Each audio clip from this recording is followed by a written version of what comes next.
Hey, I'm Dave Shafer. I'm the STEM teacher at Skiles Test. This is year 34 in education for me. I have been writing creative impact grants for more than 20 years while I've been in Lawrence Township.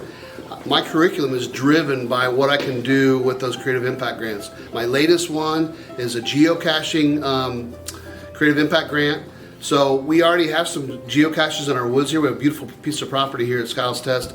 So we're looking to do some hides. I want the kids to do some creating of their own hides and then go get those things hidden in the woods. So they're going to be creating their own geocaching course.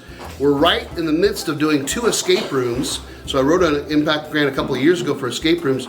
So this setting here, all this weird stuff that's in this room, part of it is actually clues to some of the answers to the escape room. I have monster trucks, I have rockets, I have all these different things. And then this happens to be a day when we're doing our VEX Robotics training with my 6 competitive teams, which the Lawrence Township Foundation has been super generous with.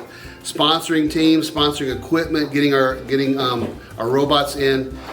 They even helped us send us to Worlds last May when we went down to Dallas. Giving Tuesday is coming up. Consider giving some money to the Lawrence Township Foundation. There are teachers out there like me that have ideas, that want to do some things that are fun for their classroom, to enrich the learning, to engage the kids, and your gift and your generosity can help to fund those creative ideas. Thanks a lot.